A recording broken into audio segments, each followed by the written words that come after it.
devoid responsibility for himself. Please learn and understand that. Sharing our stories should be a choice, the choice I was able to make today. It should never be something survivors are forced to do.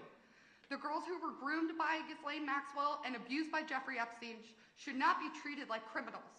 Please learn the stories of the women who have been harmed before you force them to testify in a room full of strangers about the worst moments of their lives. Jeffrey Epstein destroyed so many of our lives, and Ghislaine Maxwell helped him do it. Do not blame their survivors for the crimes of the abusers. That is not how the story should end. Find a way to bring closure to the story of Jeffrey Epstein, to allow survivors and this country to finally begin to move forward so that one day, and I pray soon, Jeffrey Epstein's name is no longer something we are forced to hear every single day.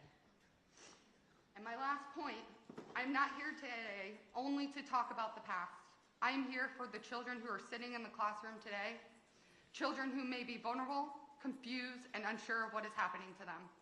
When I was a teenager, I did not have the language to understand what was happening to me. I did not know who to tell. I did not know where to go. Many of us didn't. We were young and we were manipulated. We were left without the tools or the support we needed. That is something Congress can change. Every middle school and high school student in this country should receive education on the signs of sexual abuse and exploitation. What it looks like, how to recognize it, and how to safely report it. Schools should have trained adults, accessible resources, so that no child feels as lost or as alone as we did. I have worked with other survivors to start a nonprofit called the Survivors Inc. because not everyone who has been abused has access to strong legal representation, therapy, or support systems. I became a certified life coach. I believe in giving others the support I wish I had. Though the survivors, we are able to provide these services to people who have been abused so they can begin their healing journey too. I'm proud of that work, but individual efforts are not enough. Real change requires leadership at a national level. You have the power to make sure that happens to us does not happen again on this scale. I believe one of the most important places to begin is in our schools. Train teachers, educate students, give children a place to turn when they feel they have nowhere else to go. Together we can do better for the next generation. Thank you so much.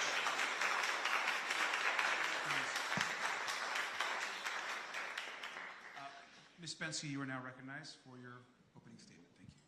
Thank you. Thank you. Hello, my name is Danny Bensky. I was abused by Jeffrey Epstein in 2004 and 2005. That was 8 years after Maria Farmer first reported Jeffrey to the FBI. Although discussing my abuse is far from easy, I live with diagnosed PTSD from that experience. My story is actually one of the safest stories to tell.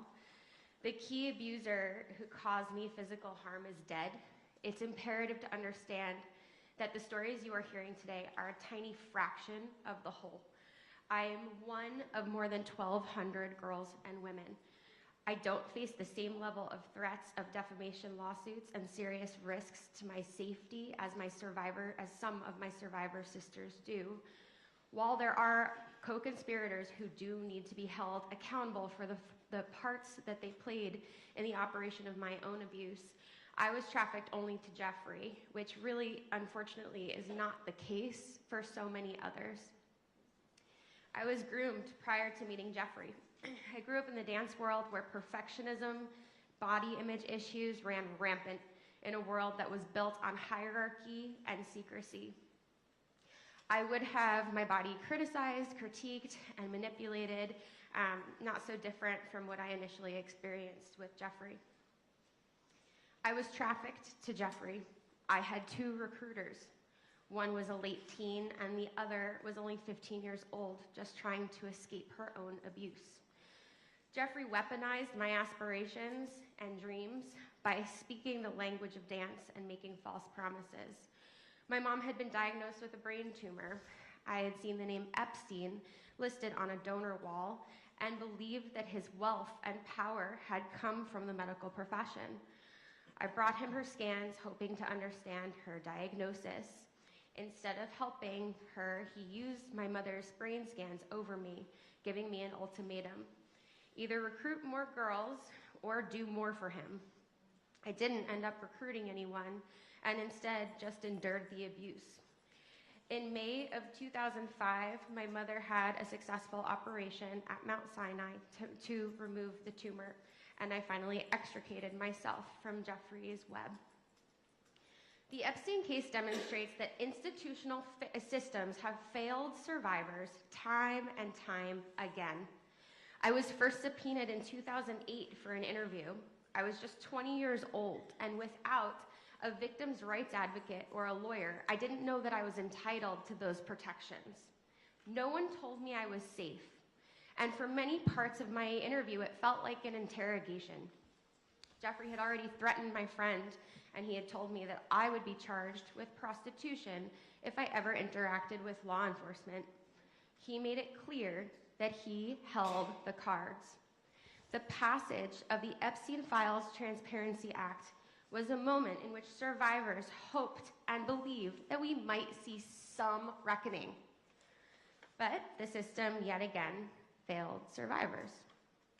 Before the first document dump by the DOJ, my lawyer teamed up with another law firm representing survivors. Together, they submitted 350 victims' names to the DOJ as names that needed to be redacted prior to the deadline on December 19th. In the first round of documents, I saw my name in 2 places. Then in the January dump, there were more, and the redactions were far, far worse. These files displayed my name, my phone number, my old address, where I worked at the time, where I was studying, and other identifying information. What's important to understand is that these documents weren't just somehow overlooked and not redacted at all. On one document, my nickname, Danny, redacted, while Danielle Hannah Bensky is left completely unredacted. I am just one of the hundreds of survivors exposed like this. A few weeks ago, a legal analyst reached out to share that yet again, my name appeared in a 3rd batch of only 20 documents. After my lawyer continued to contact the DOJ on multiple occasions for protection, my name and information remained attached.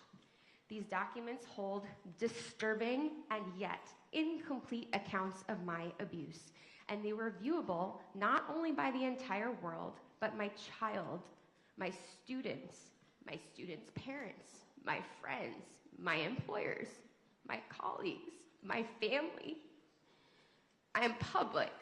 However, in my FBI 302, a Jane Doe who has never ever wanted to be revealed was exposed.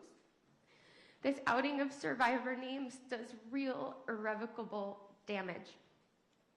The passage of the Epstein Files Transparency Act was meant to be a moment when survivors could regain their power and finally obtain the truth. It was a time for our institutions created to protect the American people to, for once, stand on the side of survivors. As survivors, we have said time and time again, this is not political. This requires coming together and prioritizing coming together, not political showmanship. I'm always asked, what does accountability look like? Accountability means removing perpetrators from power, seeing arrests be made, and legislators pass laws like protecting victims' rights, like Virginia's law, which would remove the statute of limitations for victims' civil claims against their abusers. Our entrenched systemic failures have allowed powerful people like Jeffrey to thrive. When institutions prioritize protecting the powerful and their enablers over protecting victims, abuse becomes normalized.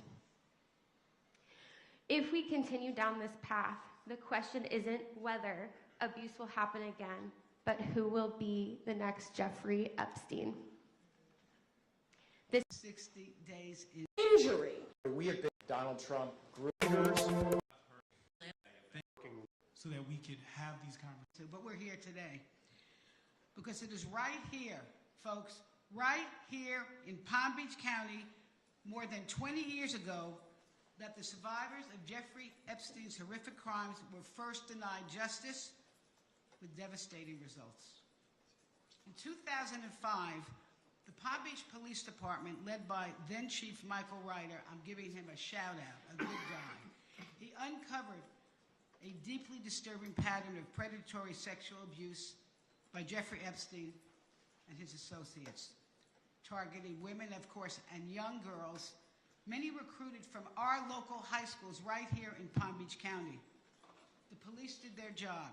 They listened to the survivors. They built a serious case. Then they brought it to then State Attorney Barry Krischer. I call his name because his succeeding prosecutors are not involved. But instead of filing charges, was it overwhelmed by the power, by the wealth?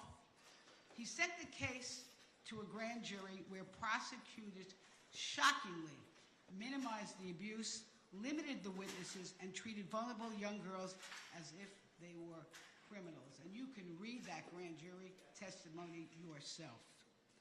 At the urging of Krischer's prosecutors, the grand jury returned just one count against Epstein, and it is jaw-dropping: solicitation of prostitution, punishable by up to 60 days in jail.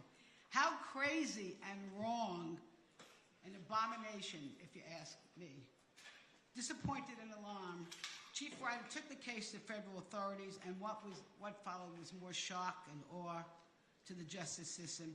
In 2008, as we've heard, Acosta approved the secret, shameful, non-prosecution deal without notifying the survivors, and then sent the case back to Palm Beach County. Epstein was allowed to plead guilty to solicitation of prostitution, solicitation for a minor for prostitution.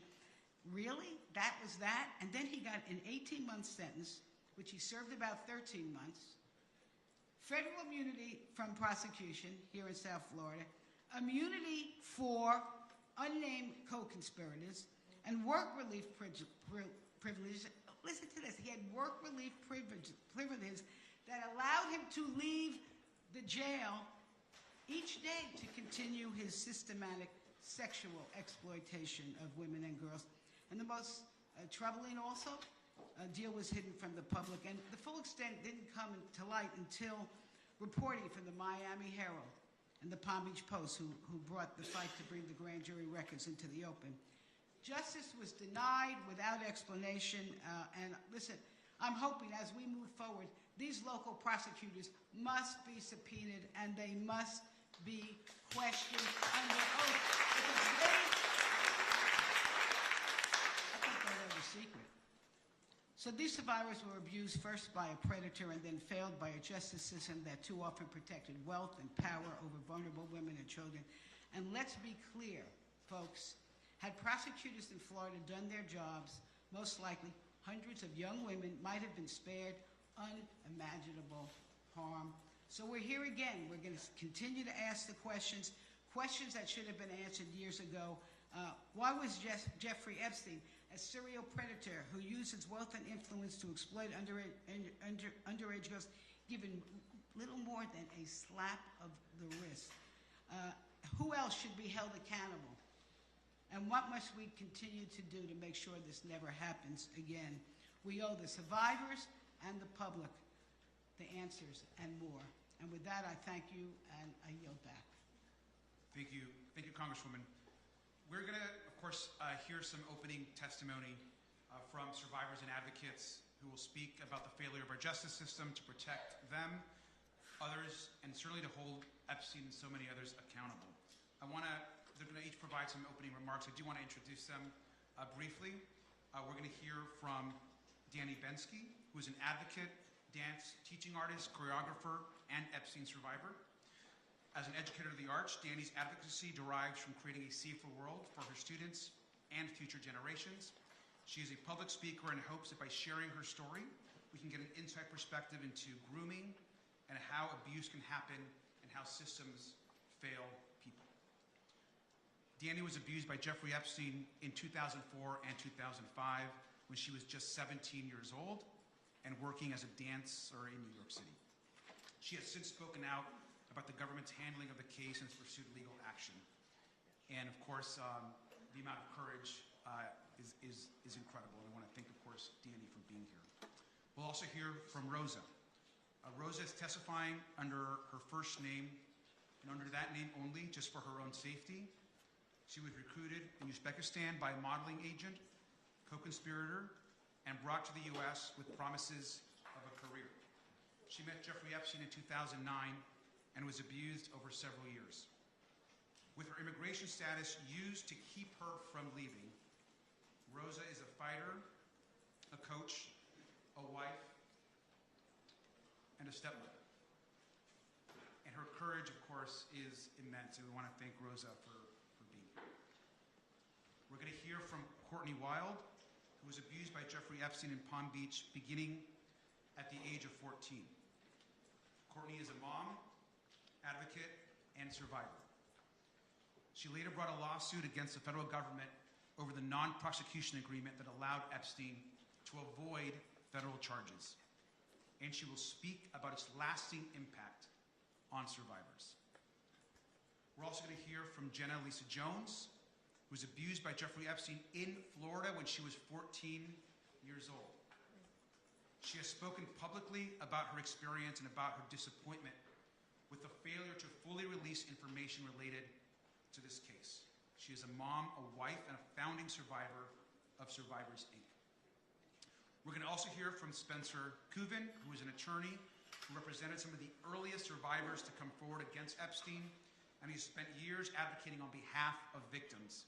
He will speak about the failures in the original prosecution and the impact those failures have had on survivors. We'll also hear from Lauren Hirsch, who's a former prosecutor and an advocate working to combat trafficking and exploitation. She will discuss the ongoing efforts by survivors and advocates to seek accountability and justice. We will also hear from Maria Farmer by video, who's the first person to report Jeffrey Epstein's abuse to authorities in 1996. She'll be providing video testimony. Finally, Sky and Amanda Roberts are here. We all, of course, know their incredible courage, and they'll be reading a brief statement as well. We will continue, of course, to honor Virginia's memory, her legacy, and her tireless fight for justice. I want to especially thank the witnesses for being here and for your enormous courage.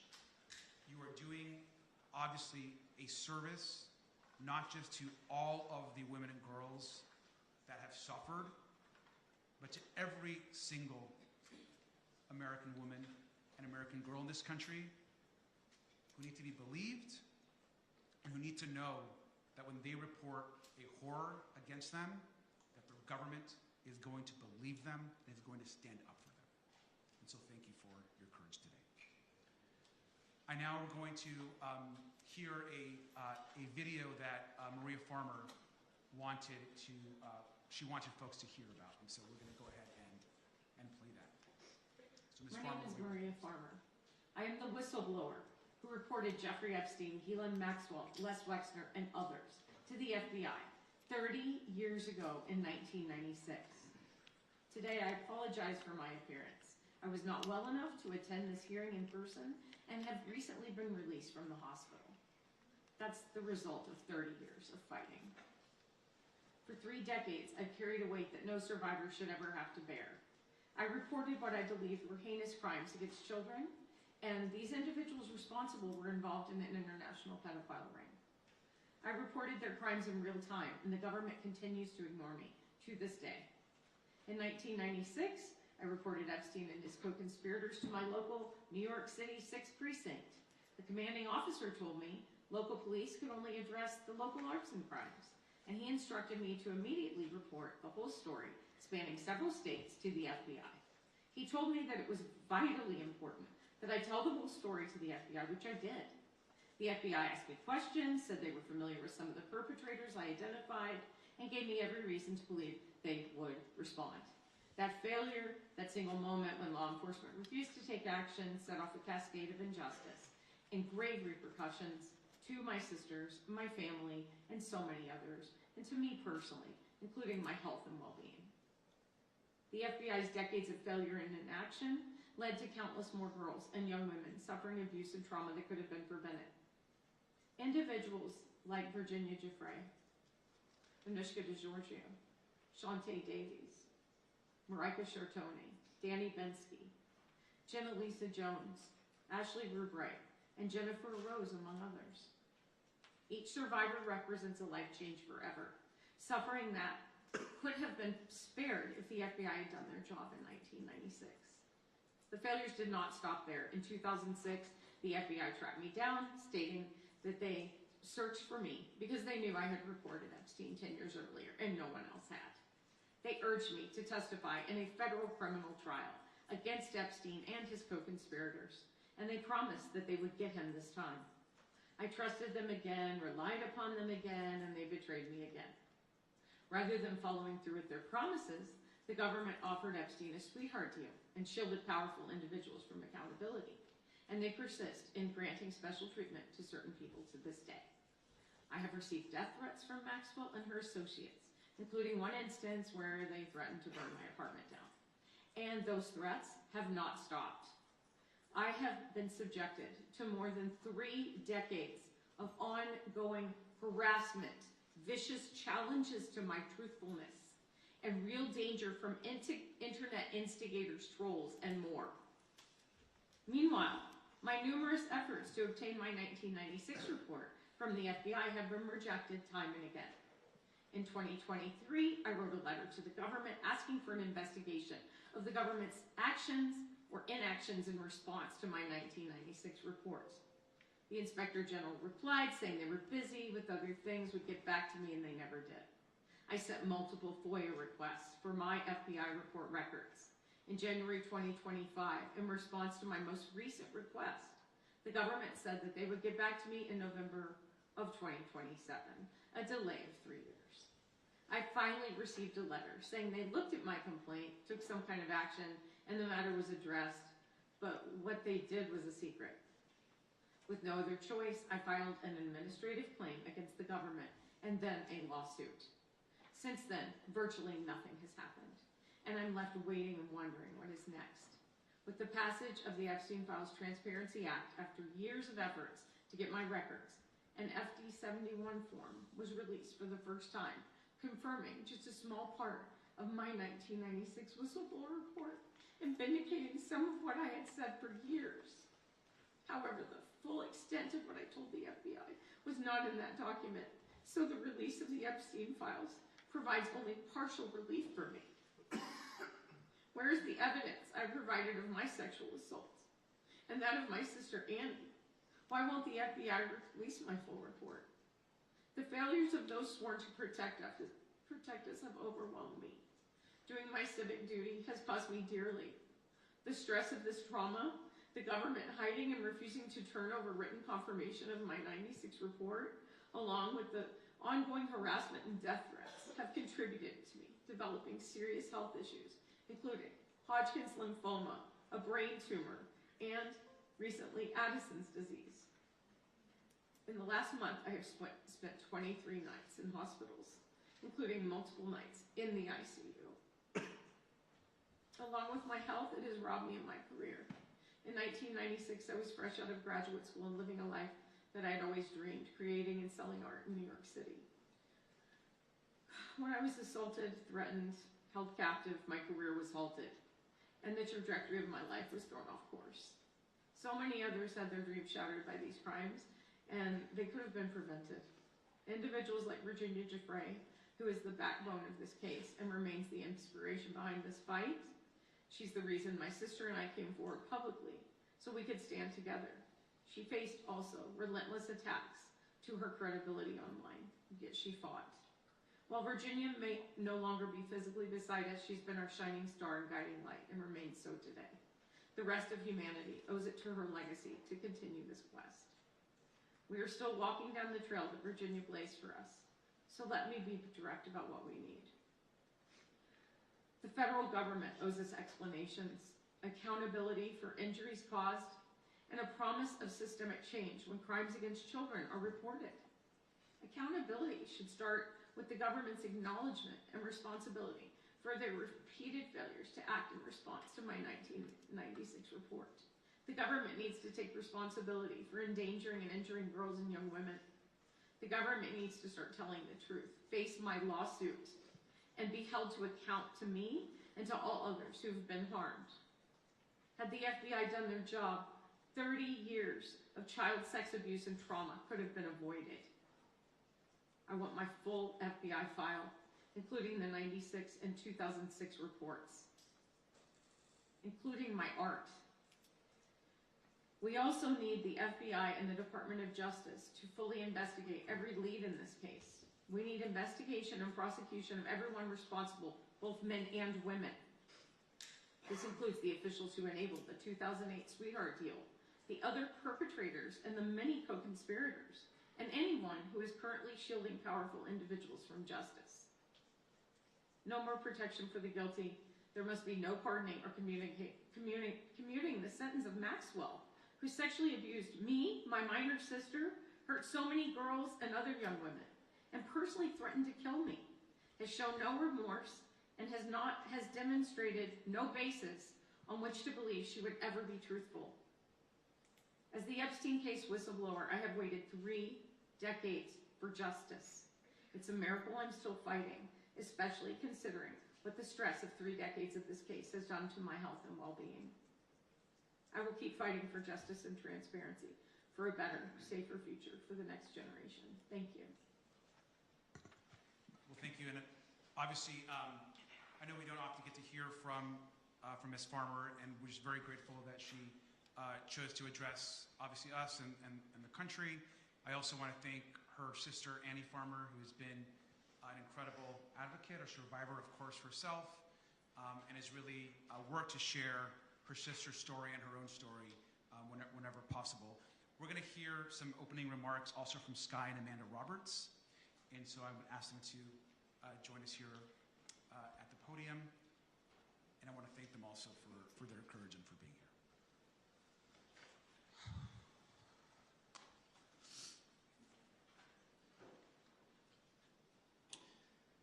Thank you, Representative Garcia and all members here today. We deeply appreciate the opportunity to be here.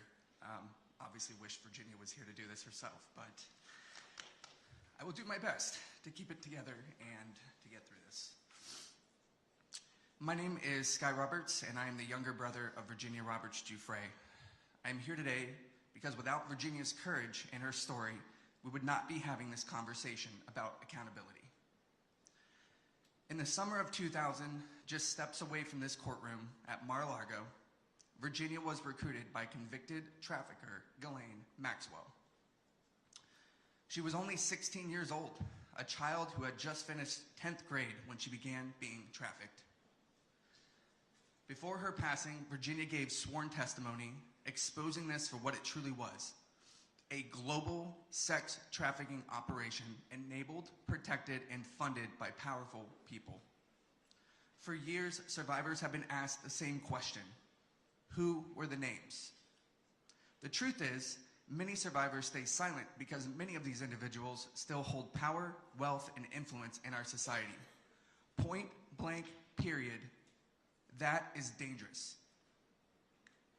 No survivor should have to risk their own safety just to be believed. But Virginia, she did it anyway. She stood up when others were afraid, told the truth under oath, and faced people she knew were powerful. Today, we lean on her courage once again, because she believed accountability should reach everyone involved, no matter their status or influence. If Virginia were here today, she would say these words herself. Since she cannot,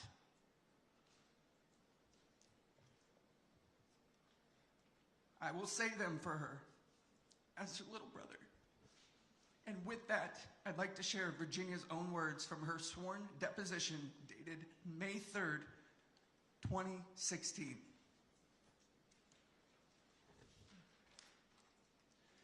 They trafficked me to many people. Okay, please name a person that Ghislaine Maxwell directed you to have sex with. Prince Andrew. Okay, who else? As a whole, they both trafficked me to many people. Okay, so can you please tell me when Ghislaine Maxwell asked you to have sex with another person? Glenn Dubin. Who else? Well, redacted is another one. Ghislaine Maxwell asked you to have sex with redacted? And Glenn Dubin and Steve Kaufman were, like I said, the first people I was sent to after my training. And where does Alan Dershowitz fit into this group of people? Same. I can't tell you piece by piece by piece who. I know Glenn Dubin was first. Okay. And I know Stephen Kaufman was one of the first that I was sent to. Alan Dershowitz could have been between there. Between Glenn and Stephen. This is only a small sample of the thousands of stories that still remain untold. But the question today is no longer whether names exist. The question is, what will Congress and the Department of Justice do about it? Even if only a handful of names are publicly known, will there finally be investigations and accountability? With that, I'd like to turn it over to my wife, Amanda Roberts.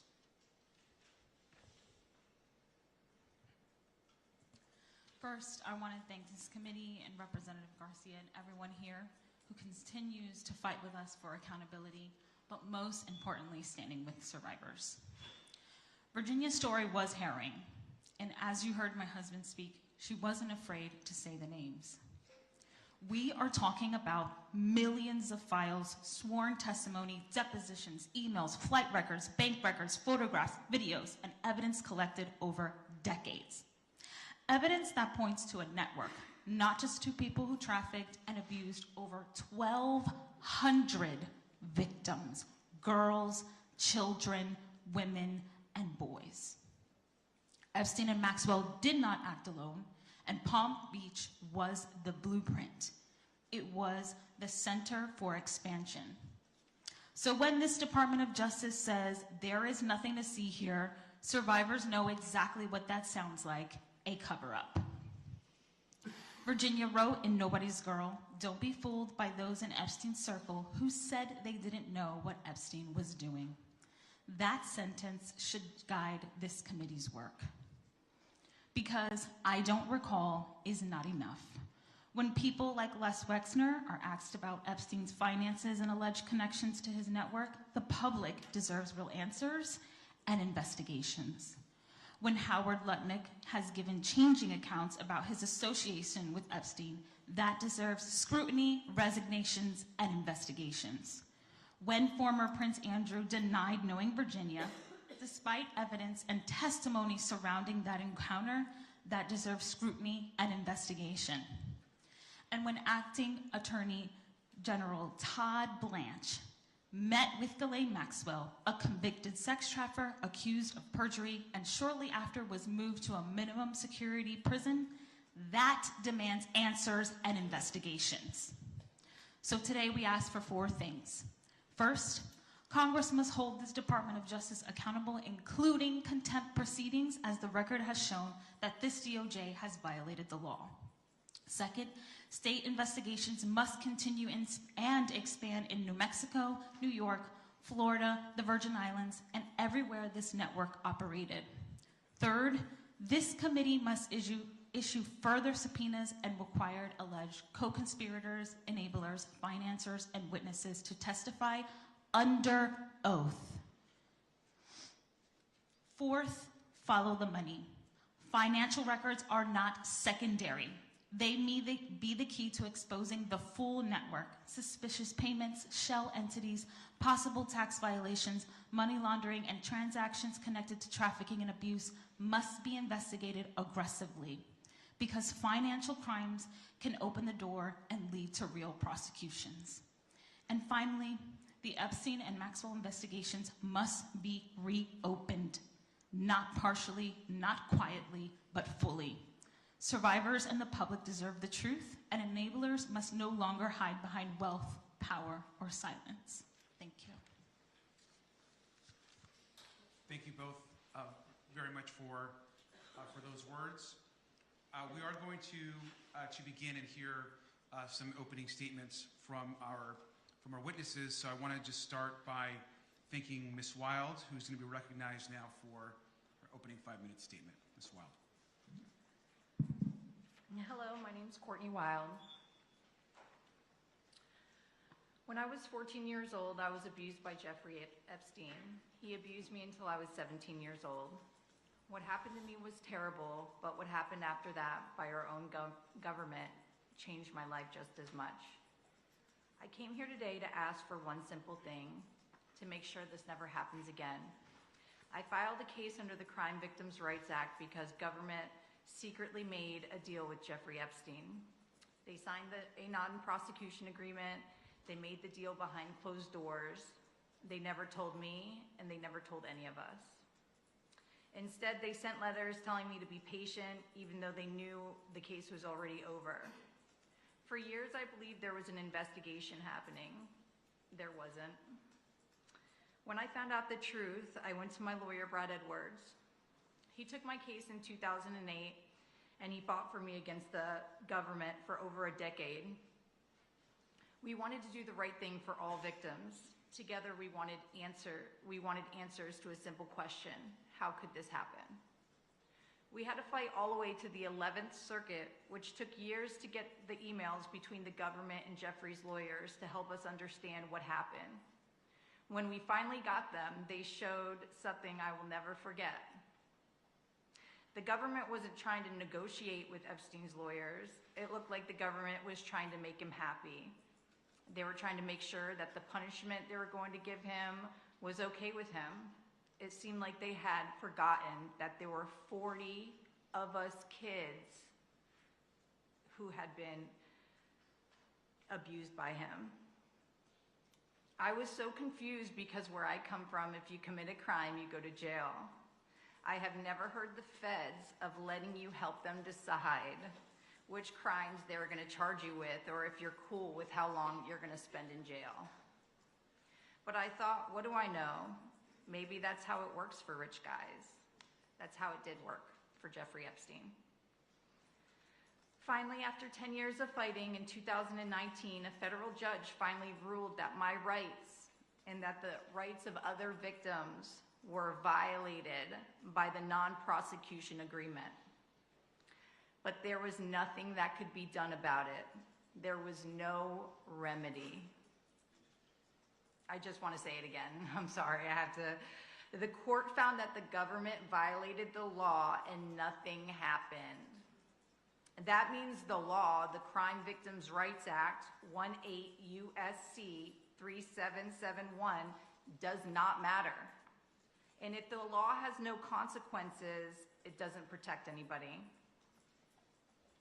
I was lucky to have a lawyer willing to fight for me for almost a decade. A lot of victims won't find that, especially in this case where everybody made us feel like we were crazy. So I'm asking you to fix that. Please fix the Crime Victims' Rights Act so it could actually help victims in the future. I have my own ideas, and my lawyers have more ideas, but I really hope that if nothing comes of this, we can finally get the legislation right.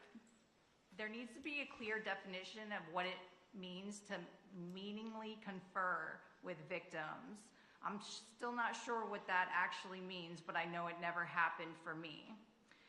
There must be real consequences and penalties in the statute that apply automatically when a court determines that a victim's rights have been violated. The answer after years and years of litigation cannot be nothing happens when you finally win and prove that your rights have been violated. If prosecutors choose to ignore victims, those victims' voices must be put on the record, memorialized, and preserved, especially when a deal is made behind closed doors. There needs to be attorneys' fees provision so victims can find lawyers who will stand up for them. If those changes had existed back then, maybe what had happened to me and so many others would have not happened. My case against the government for violating the rights of at least 40 of us Palm Beach kids was happening from 2008 to 2019. Do you know how many other girls Jeffrey abused in that time period? I bet the FBI knows. But the point is that Epstein continued to abuse other girls in New York, New Mexico, around the world, and even still here in Florida, well, after he was released in 2009, and everybody knew it. There were lawsuits, there were so many new articles, he was a registered sex offender, and still nothing was done by the government. Not until 2019 when he was finally arrested. None of those girls should have ever been abused. Jeffrey Epstein should have been in jail. If he had been in jail like any other man who did the same thing as him, he would have been, and there wouldn't have been a single victim after 2009. But he wasn't, and he did.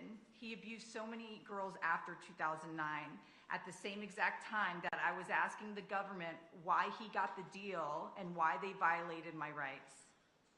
That is the real injustice here. That is the real thing we need to prevent from ever happening again in this country. I was there for his bail hearing in 2019, and I spoke to the judge right in front of him about how dangerous he was. The bail was denied, and for the first time I thought we might finally get justice. A month later, he was dead. Once again, the system failed us. Someone let him die in a secure prison, ensuring that he would never be held accountable for what he did to me as a kid. Since then, there have been prosecutions, there have been civil cases, there have been settlements, but none of that changes what was lost, and none of that fixes what was allowed to happen in the first place. We fought for years to get Jeffrey Epstein arrested. We fought to hold people accountable. We did not fight so that this could turn into something political, or so that our rights would be violated once again. I lost years of my life fighting this, and so did many others. We did that so the next victim wouldn't have to. So don't let this work be in vain. Make the Crime Victims' Rights Act matter. Thank you so much. Thank you very much, Ms. Wild. Ms. Jones, you are now recognized for your opening statement.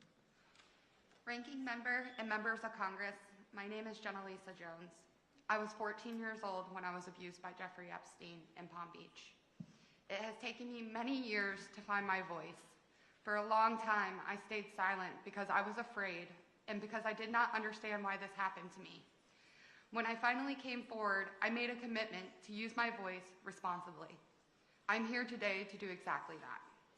Last September, I went to Washington, D.C. along with the other survivors with a simple request: transparency and accountability.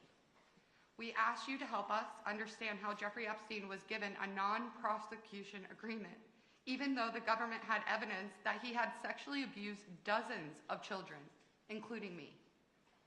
We asked how he was allowed to leave jail in 2009 and continue harming young girls. We asked for answers that would hold our government accountable for its actions. We still do not have those answers.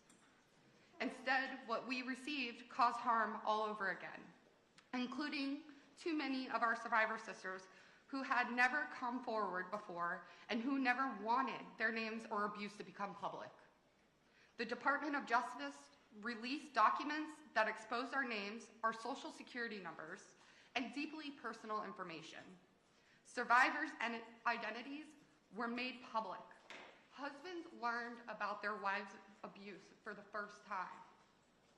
Children learned about the abuse of their mothers from reporters, from strangers on the internet, and in some cases, from other kids at school. Some survivors learned that friends had also been abused only because they saw their names in those documents. Others saw the most intimate details of their own trauma publicly exposed. Our privacy was violated. The government promised us over and over again that our information would be protected and properly redacted. Those promises were broken again. We came to you seeking answers for why our rights were violated in 2007. And in the process of asking for those answers, our rights were violated again. I want to believe that each of you in this room is listening because you truly care, not just about us, but about every child in this country who survived sexual abuse.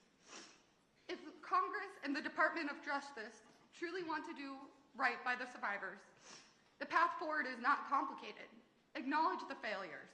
When Jeffrey Epstein was set free in 2009, and again when our privacy was shattered earlier this year, take responsibility and provide meaningful remedies to the women who have been harmed over and over again.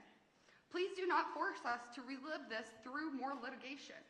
Pass a law requiring the Department of Justice to compensate victims for the harm that they had caused by releasing the names and information. That would show that this is truly about helping victims. Second, with respect to our ongoing investigations, please remember this. Jeffrey Epstein is dead. Ghislaine Maxwell is in prison. Do not pardon Maxwell. If there are other men who hurt women, hold them accountable, but please leave the survivors alone. If you subpoenaed someone to testify before your committees and she tells you she is a victim, listen to her. Believe her. Respect her trauma. Jeffrey tried to paint his victims as bad guys to avoid responsibility for himself. Please learn and understand that. Sharing our stories should be a choice, the choice I was able to make today. It should never be something survivors are forced to do. The girls who were groomed by Ghislaine Maxwell and abused by Jeffrey Epstein should not be treated like criminals. Please learn the stories of the women who have been harmed before you force them to testify in a room full of strangers about the worst moments of their lives. Jeffrey Epstein destroyed so many of our lives, and Ghislaine Maxwell helped him do it. Do not blame their survivors for the crimes of the abusers. That is not how the story should end. Find a way to bring closure to the story of Jeffrey Epstein, to allow survivors and this country to finally begin to move forward so that one day, and I pray soon, Jeffrey Epstein's name is no longer something we are forced to hear every single day. And my last point, I'm not here today only to talk about the past. I am here for the children who are sitting in the classroom today, children who may be vulnerable, confused, and unsure of what is happening to them. When I was a teenager, I did not have the language to understand what was happening to me. I did not know who to tell. I did not know where to go. Many of us didn't. We were young and we were manipulated. We were left without the tools or the support we needed. That is something Congress can change. Every middle school and high school student in this country should receive education on the signs of sexual abuse and exploitation. What it looks like, how to recognize it, and how to safely report it. Schools should have trained adults, accessible resources, so that no child feels as lost or as alone as we did. I have worked with other survivors to start a nonprofit called the Survivors Inc. because not everyone who has been abused has access to strong legal representation, therapy, or support systems. I became a certified life coach. I believe in giving others the support I wish I had. Though the survivors, we are able to provide these services to people who have been abused so they can begin their healing journey too. I'm proud of that work, but individual efforts are not enough. Real change requires leadership at a national level. You have the power to make sure that happens to us does not happen again on this scale. I believe one of the most important places to begin is in our schools. Train teachers, educate students, give children a place to turn when they feel they have nowhere else to go. Together we can do better for the next generation. Thank you so much.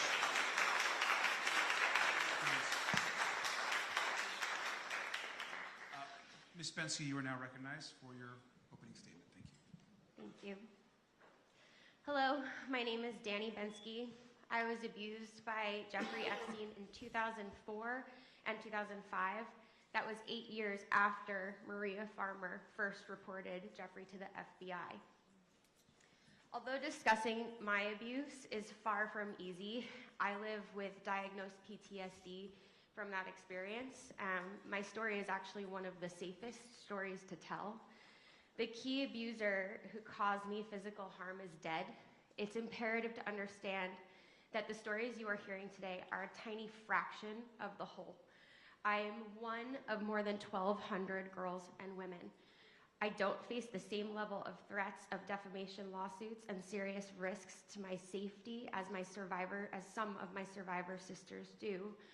While there are co-conspirators who do need to be held accountable for the parts that they played in the operation of my own abuse, I was trafficked only to Jeffrey, which really, unfortunately, is not the case for so many others. I was groomed prior to meeting Jeffrey. I grew up in the dance world where perfectionism, body image issues ran rampant in a world that was built on hierarchy and secrecy. I would have my body criticized, critiqued, and manipulated, not so different from what I initially experienced with Jeffrey. I was trafficked to Jeffrey. I had 2 recruiters. One was a late teen, and the other was only 15 years old, just trying to escape her own abuse. Jeffrey weaponized my aspirations and dreams by speaking the language of dance and making false promises. My mom had been diagnosed with a brain tumor.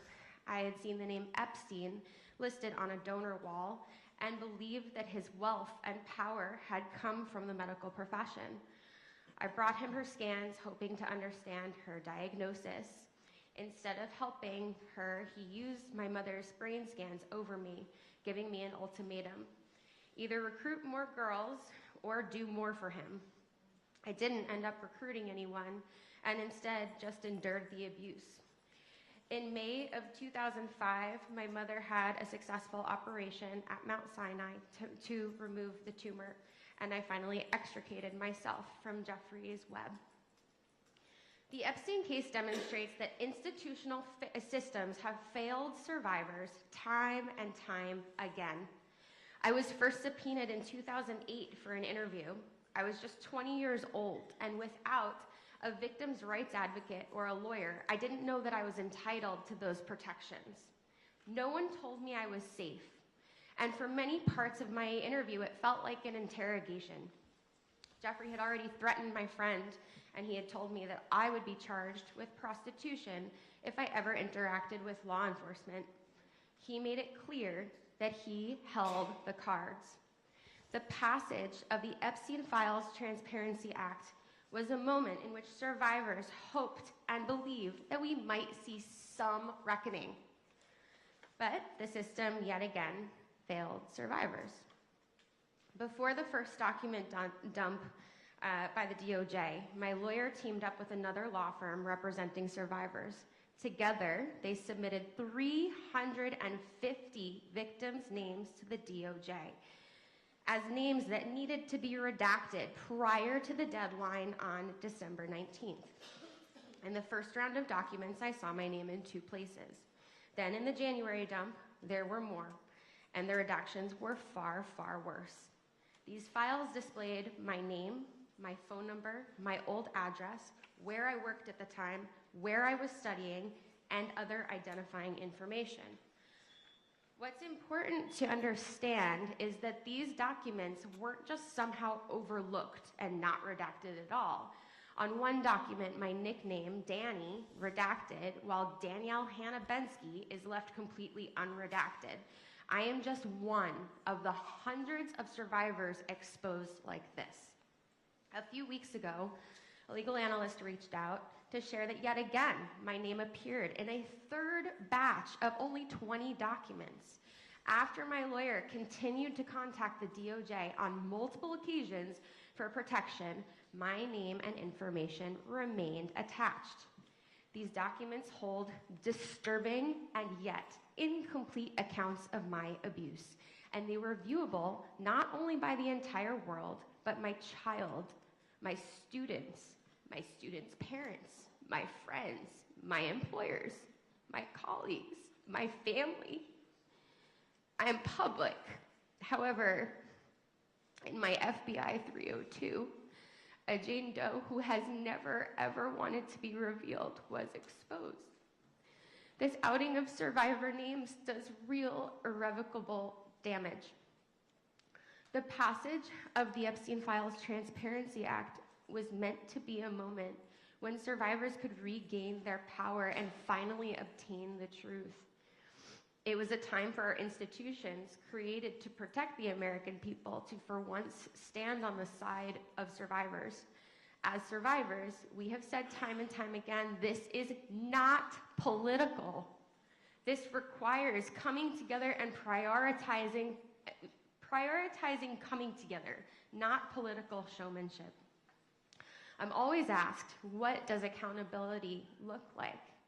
Accountability means removing perpetrators from power, seeing arrests be made, and legislators pass laws like protecting victims' rights, like Virginia's law, which would remove the statute of limitations for victims' civil claims against their abusers.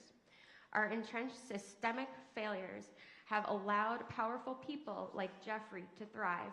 When institutions prioritize protecting the powerful and their enablers over protecting victims, abuse becomes normalized.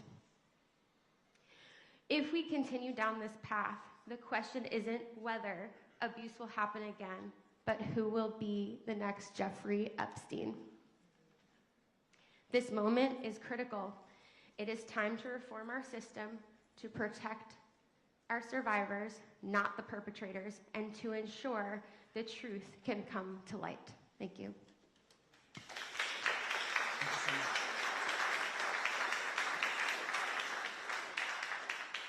Thank you. Ms. Rosa, you are now recognized for your opening statement. In 2008, I just turned 18 when I met MC Square Model Management owner named Jean-Luc Brunel. Coming from a financial and stable background, I was a perfect target for coercion. I was promised modeling career beyond my dreams. In less than 6 months, MC Squared obtained an O1 visa for me, a feat nearly impossible for a teenager with almost no experience. I did not have the documentation to earn that visa. By May of 2009, I was in New York City. I was isolated, controlled in a manner I've never experienced before. Within 3 months, the agency claimed I owed them over $10,000. I had no family, no friends, or no money. MC Square controlled every aspect of my life, where I went, how I dressed, and how I looked. They provided me enough of allowance to keep me afloat, but never enough to be independent. Less than a month after I arrived to the United States, my agency sent me to a home of a registered sex offender. I was introduced to his girlfriend under the disguise that she was a photographer who helped me build my portfolio.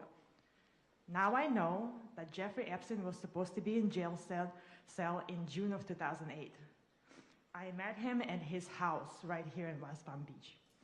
He was not in a jail. Jean-Luc Brunel brought me to West Palm Beach to have dinner with Epstein in July. Epstein used the names of powerful politicians to demonstrate his influence. He told me he's an investor of the very agency that promised me a career. He also spoke of his arrest, that it was a game, bragging about girls visiting his cell, and his friendships with authorities. Jeffrey offered me a position at the Florida Science Foundation to handle phone calls to help me with my financial troubles. One day, his masseuse called me into his room, where I was molested for the first time by Jeffrey.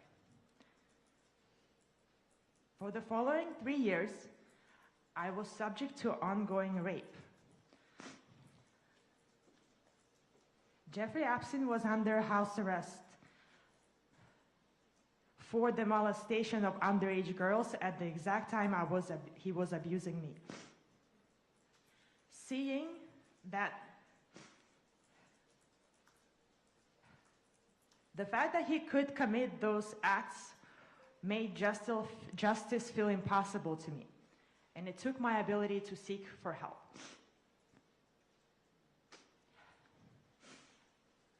I was summoned to his residence right here in West Palm Beach. My agency relocated me to Miami to keep me closer, and only after he was released from the house arrest, I was allowed to go back to New York City, where my nightmares continued. Those years of abuse turned into a decade of fear that I still carry today. I eventually found the courage to reach out for help. I stepped forward along other survivors, hoping those who allowed this to happen will be held accountable. I kept my identity protected as Jane Doe. I woke up one day with my name mentioned over 500 times.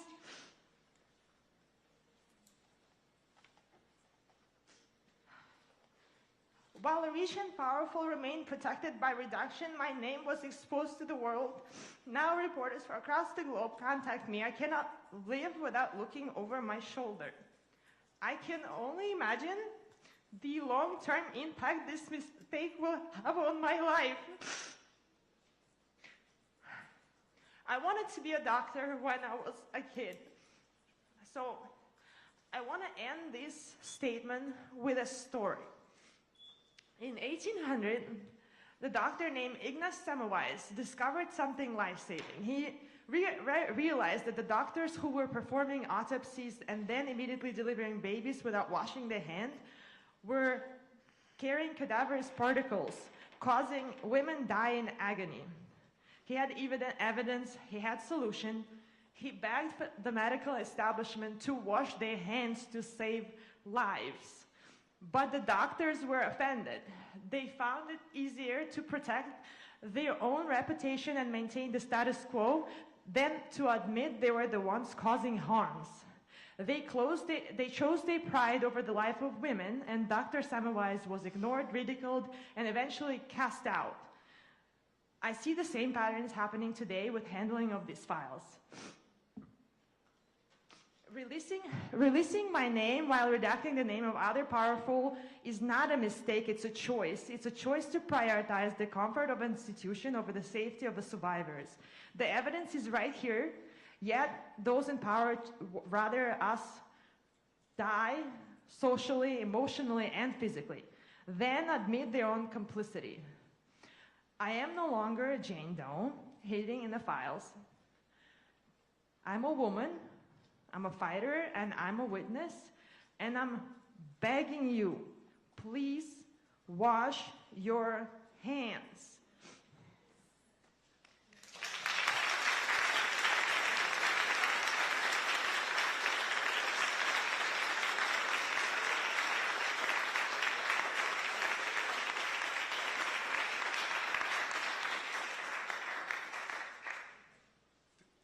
Thank you, Ms. Rose. Obviously, I think one of the true horrors of this investigation has been the way so many survivors continue to be traumatized, and I think this is one just really horrific example of how, even through the Transparency Act, so much horror and re-traumatization continues to happen. So thank you for the testimony. Mr. Kuvan, I'm going to recognize you for your opening statement. Thank you.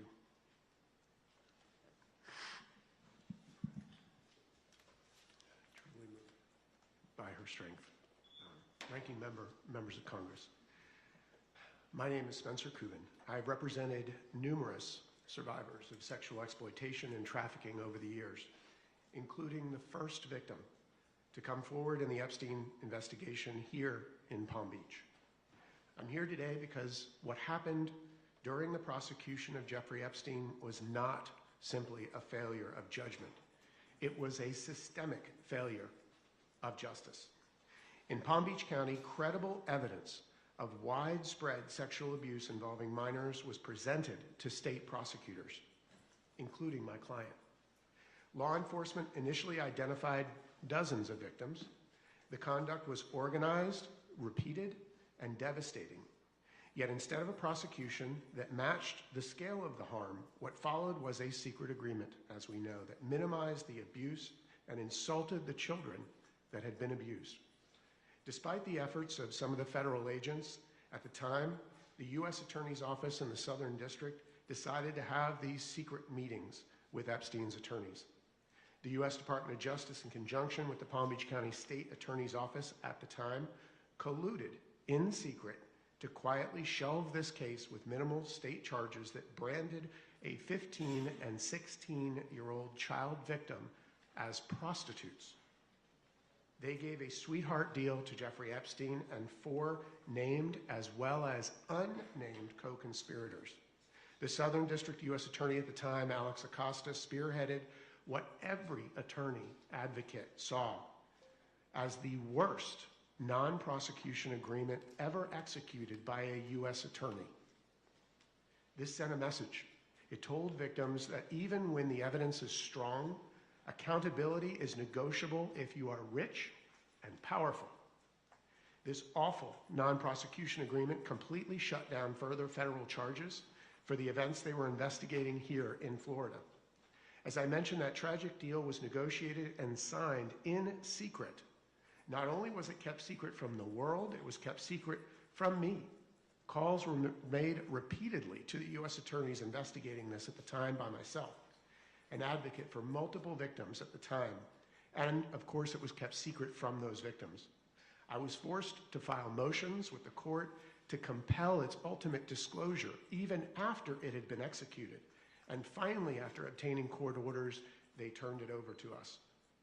A full year after it had been signed. The victims were not consulted. Their advocates like me were not consulted. Victims were never given an opportunity to be heard. This was not just a moral failure. We believed it was a violation of law under the Crime Victims' Rights Act. Originally passed in 2004, subsequently amended by Congress in 06, 08, and 15. Victims have had the right to confer with prosecutors and the right to be treated with fairness and respect. Yet those rights were ignored at the very moment that it mattered most, when decisions were being made that would determine whether justice would ever be pursued. The result was predictable. Survivors, as you've heard, were re-traumatized, not only by the abuse they endured, but by a system that excluded them from the process designed specifically to protect them. And the public was left questioning whether justice can be trusted when powerful interests are involved. This failure by the Department of Justice at the time was a subject of litigation brought, as you heard, by Ms. Wild. That case ultimately exposed a gap in the law, one that must be closed by you. Today, I want to offer that clear path forward. First, Congress should amend the Crime Victims' Rights Act to make it explicit that victims must be notified and given a meaningful opportunity to confer before any non-prosecution agreement or deferred prosecution agreement is finalized. Second, as you've heard, there must be enforceable remedies, not just suggestions. Victims should have standing to challenge agreements reached in violation of the Act, and courts must have the authority to review and, where appropriate, void those agreements. Third, transparency must be the rule, not the exception. Secret agreements that extinguish criminal liability, particularly in cases involving multiple victims, should not exist in our system of justice. And finally, there must be accountability. When prosecutors fail to uphold victims' rights, there must be consequences sufficient to ensure that those failures are not repeated. This is not about relitigating the past. It's about ensuring what happened here never happens again. The survivors in this case have showed extraordinary courage coming here today. They told the truth and they trusted the system, and the system failed them. Congress now has the opportunity, and I would suggest the responsibility, to fix it. Thank you. We look forward to your questions. Thank you very much.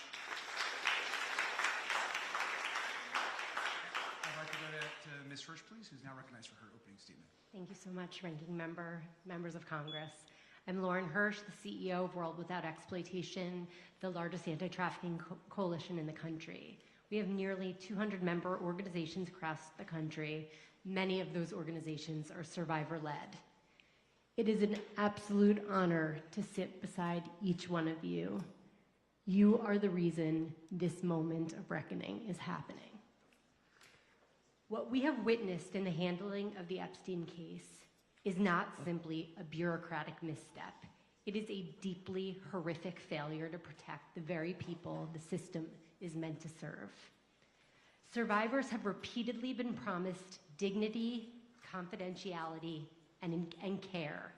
And instead, we have seen a systemic breakdown in their protection at nearly every step of the way.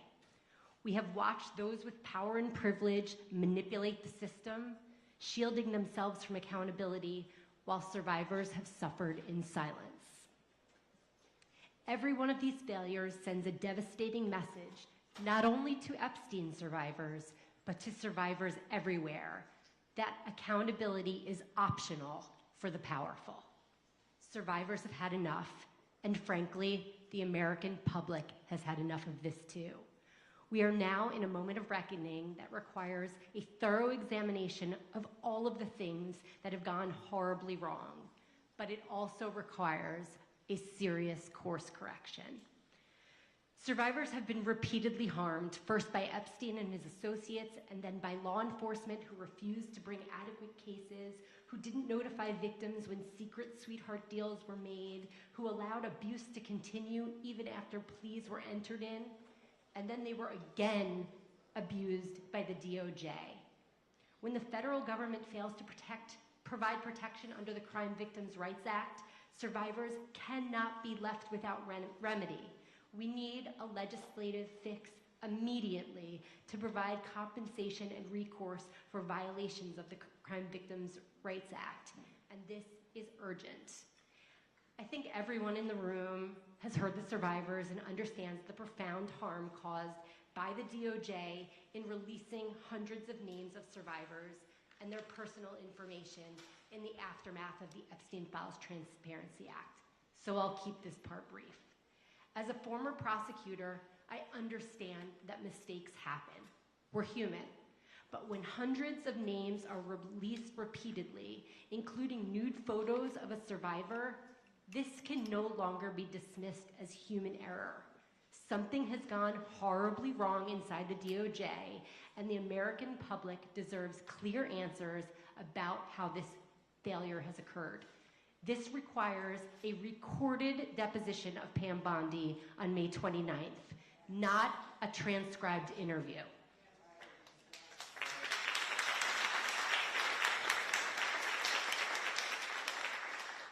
Survivors also deserve meaningful legislative recourse, including a private right of action, so that they can be compensated for the exposure of their private information to the public. Accountability cannot end with an examination of process failures or even legislative fixes. These files demand further examination. Assertions that there are no credible investigative leads are deeply concerning. From my perspective, both as the CEO of World We and a former prosecutor, that conclusion is not only premature, it is inconsistent with the available record. There is an abundance of potential investigative leads that warrant serious independent review. For 3 decades, countless men operated with complete impunity. Sex trafficking does not happen in a vacuum. It is driven by the demand for commercial sex, and it is enabled by systems and people who are willing to look the other way. That is exactly what we're looking at here. Likely the largest sex trafficking operation the United States has ever seen. The files are clear, and the files name names. When individuals and institutions surface repeatedly in the files, it's a pretty strong indicator that there's some there. When there are millions and millions of dollars flowing between an individual and Epstein, and there doesn't seem to be a business relationship, but instead allegations of sexual abuse, that's not noise to ignore. That is an investigative lead. And this is just one of many examples.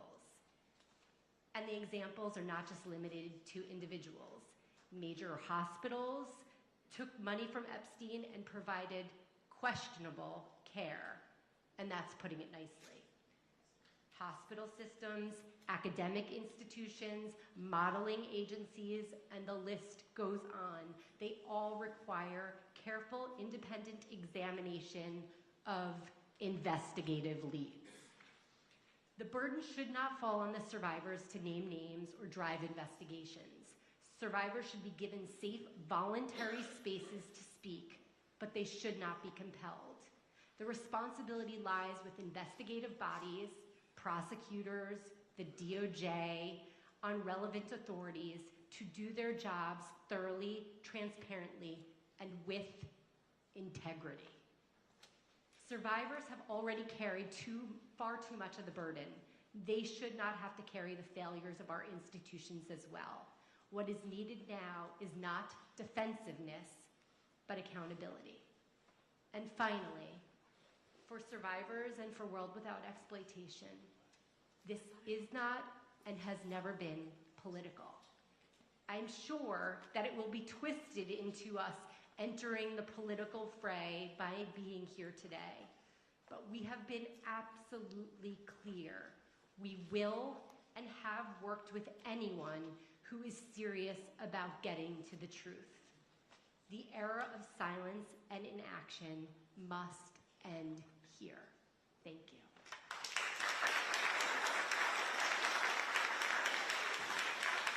Thank you.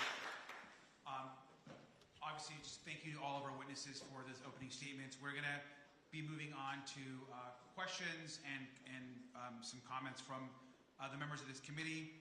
I do want to uplift and recognize particularly the survivors and your courage again and how we got to this moment.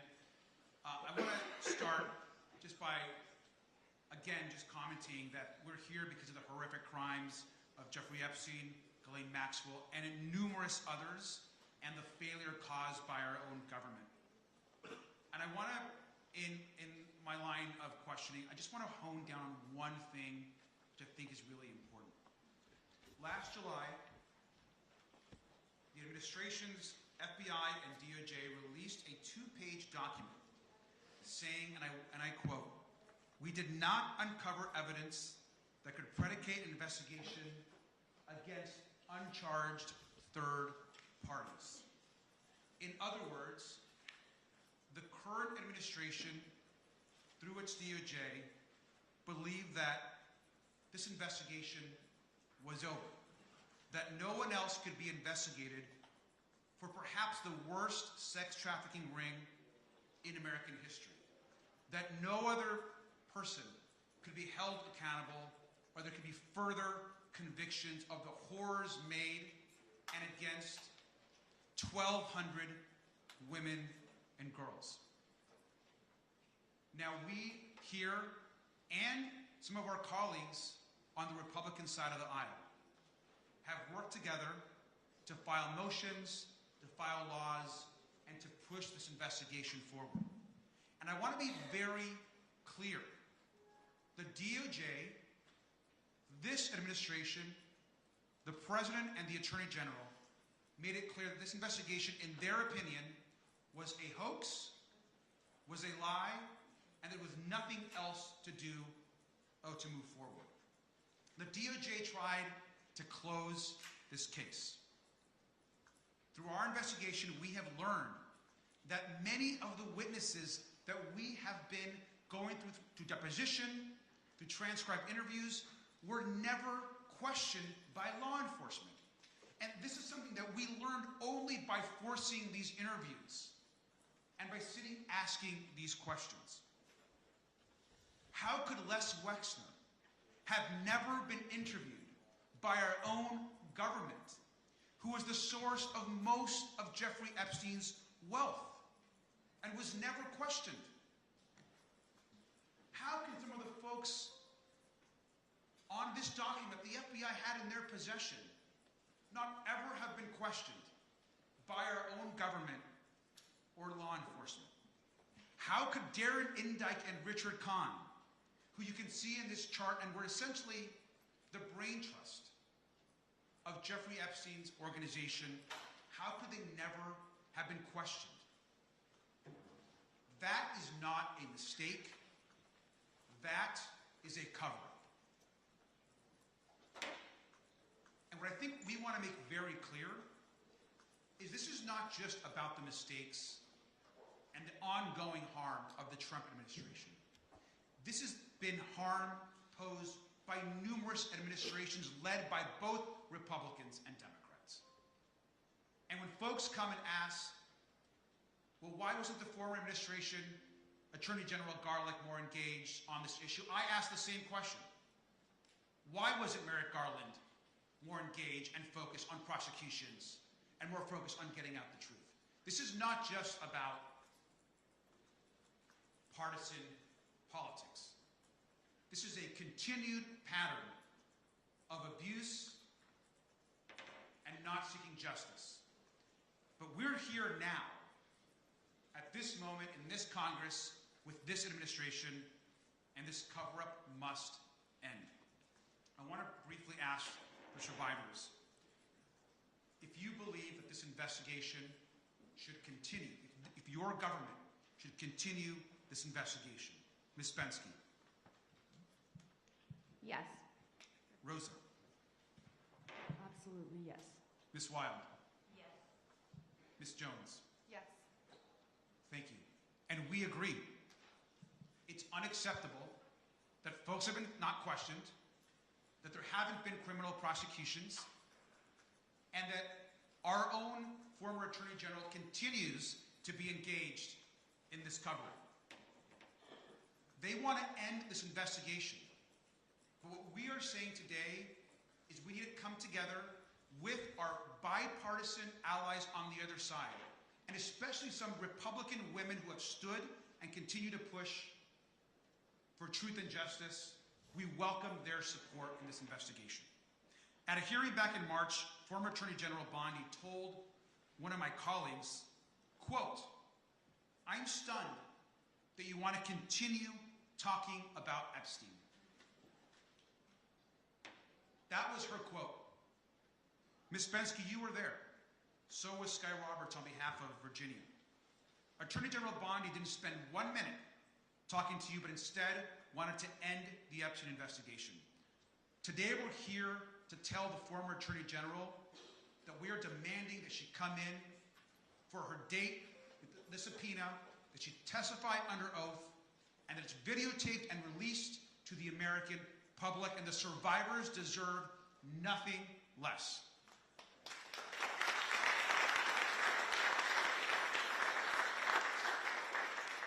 And I want to again ask the survivors. We know that approximately 2.5 million documents are still hidden. And we also understand that anything that's released in the future needs to be redacted with care and properly. Do you all support this Congress in the continued release of the files if redactions are done properly and with care? Ms. Spensky. Of course, yeah. Rosa. Yes. Ms. Wild. Yes. Ms. Jones. Yes. Thank you. I think it's important for the Attorney General, for Mr. Blanche, and for others to hear directly that the survivors don't think this is a hoax or that the investigation is over.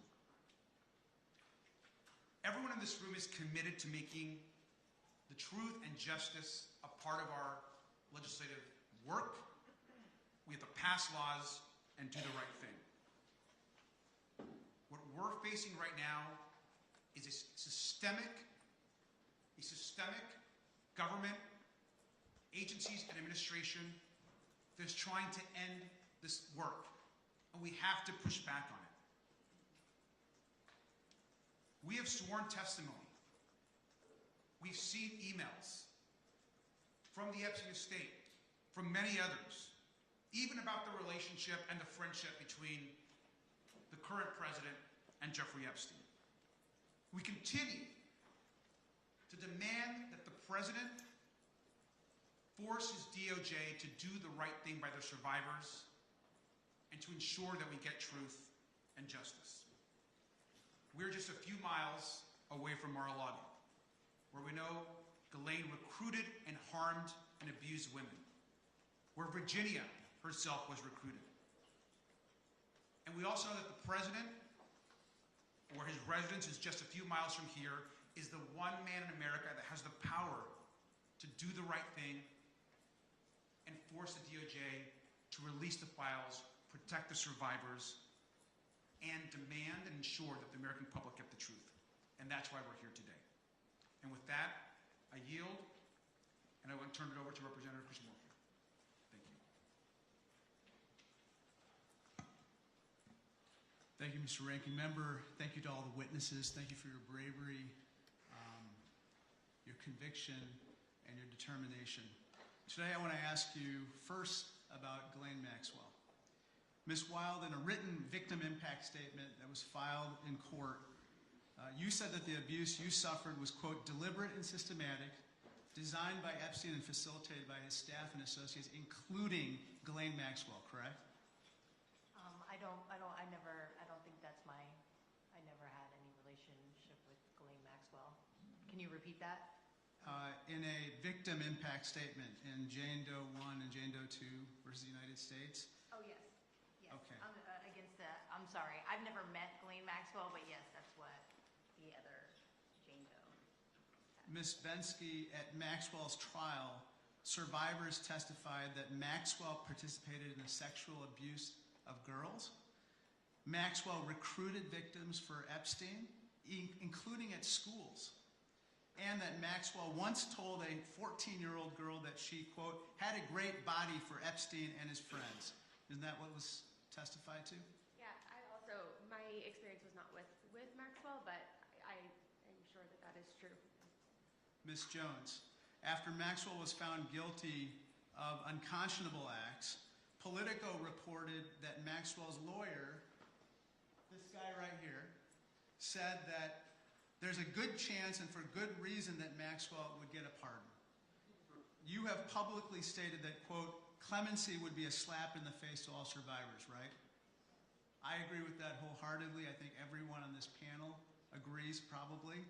Maxwell hasn't shown any guilt, hasn't shown any remorse, hasn't shown any ounce of accountability for what she did.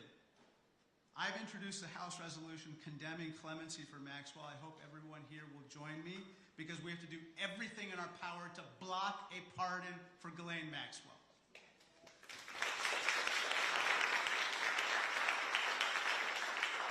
Ms. Hirsch, I want to turn to another topic, following the money.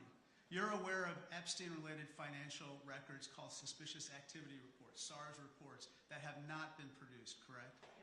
And just to level set, a suspicious activity report is a report produced by a bank anytime a customer performs a questionable transaction. It turns out there were numerous such reports filed by banks with the Treasury Department for Jeffrey Epstein, including large cash withdrawals and even requests that Epstein made for the creation of bank accounts and credit cards for teenagers and people who had nothing to do with his family. Isn't that right? It is. The Senate Finance Committee has found Epstein made wire transfers that are detailed in these suspicious activity reports, SARS reports, to the tune of $1.5 billion with a B, and include the names of women and girls he may have trafficked, as well as the names of his potential clients. I believe that this is paramount to the investigation of this sex trafficking ring. Would you agree with that? I do agree with that. If we're serious about following the money, I believe that these SARS reports must be disclosed by the U.S. Treasury Department now, immediately today.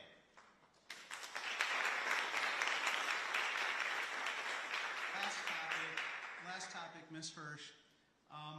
Can you give me this? These 1, 2, 3, 4, 5, 6 people, they must be disclosed today. What do you think about that? I absolutely agree with you. They may be among us today. Wow. Perpetrating a continuation of a sex trafficking ring. Now, Mr. Coven, DOJ has not released all of the raw interviews and transcripts from the more than 40 victims of the DOJ's that were investigated in the DOJ's 2008 investigation, right? Correct. And DOJ has not released all of the video footage collected at Epstein's properties, correct? Absolutely. Not only that, I've actually walked through the home of Jeffrey Epstein after the incidents occurred and saw where the video cameras were located and no longer existed. Epstein tried to maintain his power over those he abused by taking away their chance at justice. We cannot let that happen. Donald Trump, I'm calling on you to listen to survivors. Release all of the documents. Unredact all these people. Prosecute the rest of these people and investigate the remaining. In addition, Ghislaine Maxwell should never, ever, ever receive clemency. That monster should not be given pardon, and ensure every enabler of Epstein faces consequences, no matter who they are or their political affiliation. Thank you, and I yield back.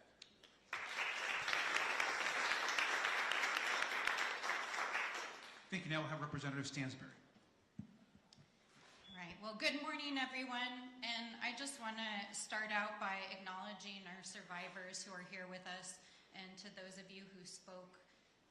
People tell you all the time that you're brave, and you are, but I know that it comes at great cost to yourself, great cost to your families. But I want you to know, and part of why I asked the staff to hold up this picture is because you are literally changing the face of the planet by standing up and telling your stories. And even though the system is failing you again right now in Congress, you are changing the world by helping people who are survivors, who are victims, who have never had their stories told publicly, to know that they're not alone. So I want to say thank you for everything that you are doing. And I know that it's hard, but what you're doing is changing the planet right now. So thank you for holding that up.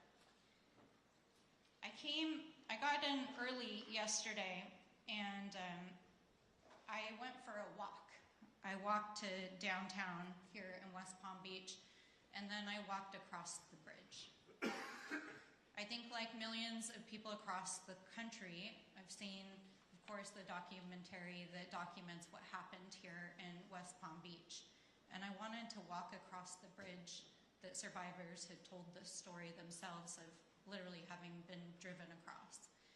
But I don't think that I truly understood the power, the wealth, the abuse that has happened in this community until I saw the mansions and the estates, the private clubs, and how inequality is literally written into the landscape here.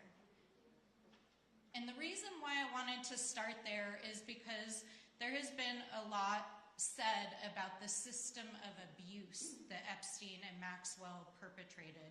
There has been a lot said about how grooming occurred, how recruitment happened, and how he psychologically threatened, abused, and used all these different tactics to abuse girls and women.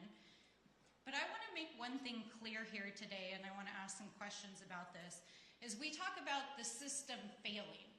The system didn't fail. The system was designed to protect the wealthy. The system was rigged from the beginning when those mansions were built. The system was built on inequality. The system was built on exploiting people. It's written into the landscape here in West Palm Beach. It's written into the landscape in New Mexico, where Jeffrey Epstein went to Santa Fe with his rich friends and recruited girls that he exploited and then trafficked to other rich friends that he flew to New Mexico. This wasn't failure, this was a system. It was a system of exploitation, it was a system of abuse, and it was a system of power.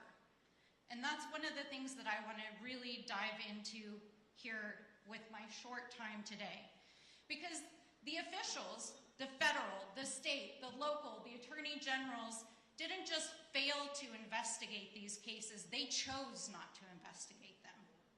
They chose to take bribes and kickbacks and campaign donations. The police department here in West Palm Beach chose to take a donation from Jeffrey Epstein. The police and sheriffs and others in other cities and states chose to take donations. And right now, while this is not a partisan issue, this administration is choosing to not investigate the crimes that are in these files. This administration is choosing to release the names of survivors and not perpetrators. This administration is choosing to not investigate or indict a single man who committed rape of child or woman that is in the files, and this administration is choosing to gaslight the American people while all over the world, foreign officials are arresting, investigating. A prince has been taken down, and here in the United States, our Department of Justice, which is sitting on millions of files, is refusing to act. That is not a failure, that is a choice. That is a system built on wealth, inequality, and exploitation of women, of girls, of children, and a system built to protect the powerful. That is a system. And it is a system that Jeffrey Epstein developed here in West Palm Beach, and then it is a system that he exported to places like the Virgin Islands, to New Mexico, and to all of the places that he operated.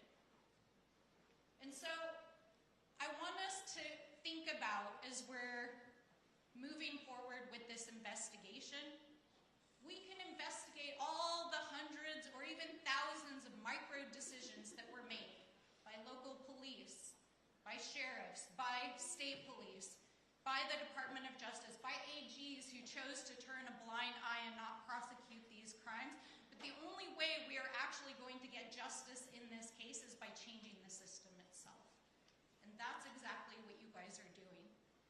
And it's powerful. You're literally taking on the entire world right now and a system of wealth and inequality.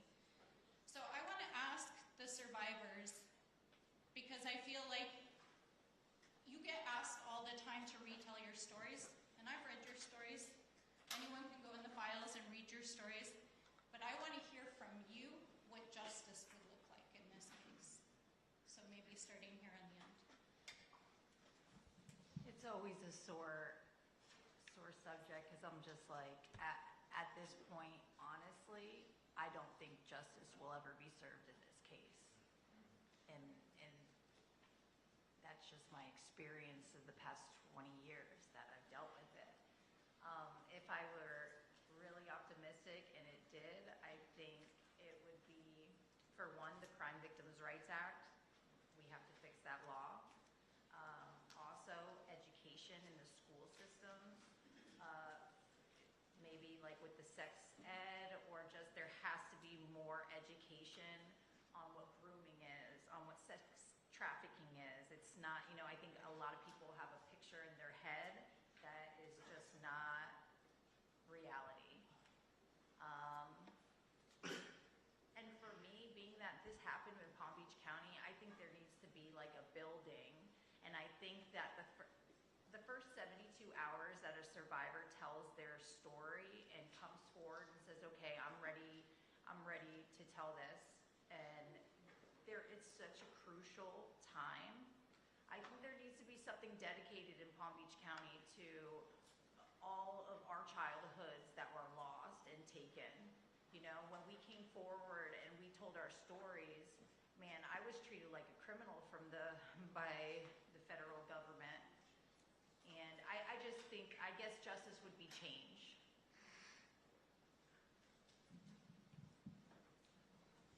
I don't know what justice looks like anymore. I'm just blown away that this is our government that is handling this. But justice would be, like Courtney said, accountability. These people that did it wrong should be held accountable for what they did to us. Of course, we know that. But do I think that is going to truly happen? Probably not. Look at how this has gone on. But education is so very important. Our kids are listening. They're watching this. They're hearing. And for the first time, for a lot of children, this is the first time they are even hearing about something like this. And so education is important. If we can't take these bad guys off the streets, let's teach our kids how to protect themselves in this. And so I hope the government gets it together. Maybe get some justice. I think justice starts with passing Virginia's law. I think that's a really great place to start, because justice shouldn't have a time limit, right? I know at almost 40, like I'm about to turn 40 this year, and I'm just able to look at my abuse. I'm I'm just able to sit and write it and read it. And so I think there are a lot of survivors who have never come forward. So that would be a start, passing Virginia's law, changing the statute of limitations. There's a culture shift that really needs to happen, where the blame needs to be placed on the perpetrator and not on the victim. Similar to Courtney's experience, my experience with law enforcement, I was so terrified, and I did feel like I was being interrogated the entire time that I was there. I thought that I was going to go to jail that day. I was like, my life is over. It didn't really make me want to talk to anybody, but the FBI came back to my home in 2019. Anyway, I'll just say it was a very threatening feeling. So having an advocate in those spaces would also be really important. But yeah, just elevating survivor rights and making sure that we start with that baseline of Virginia's law. So I come from a different country, and I have a job. And if you come to me and you ask me, what should I do, and ask a question about my job, I'll give you an answer. I appreciate you asking that question, but I don't know. That's your job. You guys have to figure out how to make justice, not me. And you can't give me justice. Like, when I came to this country, I thought something is going to be different. And I am shocked that this is happening here in the United States. You keep on saying this is the worst case in the United States, but it's not. It's the worst case in the world. This never happened to me in other places, and I traveled as a model all over the world. This didn't happen to me there, it happened to me here. You need to figure it out, and I hope you do. And I hope this never happens again to anybody. Keep it in the history books. Don't stop fighting. Don't let it go away. I wish one day we all can sit there and never hear the name, but I also hope that we will forever, so this never happens again. Good luck.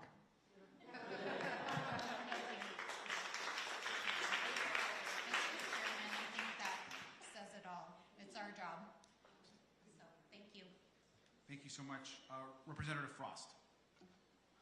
Thank you so much. I want to talk about something very specific. As we know, Jeffrey Epstein trafficked and abused women and girls, not just in Florida and New York, but internationally, across the globe.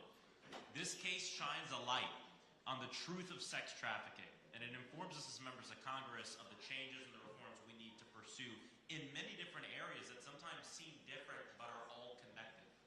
I want to first thank you all for coming here today, especially the survivors, and sharing your stories. In many instances, we have seen that traffickers and sexual predators control employment opportunities for the people that they abuse. This happens everywhere, from working communities to the wealthiest and the most powerful pockets of society. Right here, this is from documents produced to the committee. It appears to show copies of passports in Epstein's possession belonging to young women. We believe many of these are survivors. Epstein's network is bigger than what many people understand. It stretched across the entire globe. And we know that Epstein did not act alone. Him and his associates exploited financial and immigration systems, broken immigration systems, to traffic women and girls. Epstein helped women enroll in English language schools, facilitated their admission into American universities to help them get visas, and help them secure jobs, all as a premise for getting the women into the United States. We questioned Epstein's lawyer about this and his accountant about the sham marriages which they helped arrange for immigration purposes. And many of these women, sadly, became survivors of Epstein's abuse. Rosa, thank you so much for your very powerful testimony. Why did you come to the United States? You spoke a little bit about this. I was a model. I came here thinking that my modeling career is going to be continued here. I traveled before United States, and I was very successful. When I was able to escape the ring of Jeffrey Epstein, I was a successful model afterwards, but only after. During it, I couldn't. So you came for opportunity? Yes. And we told you, right?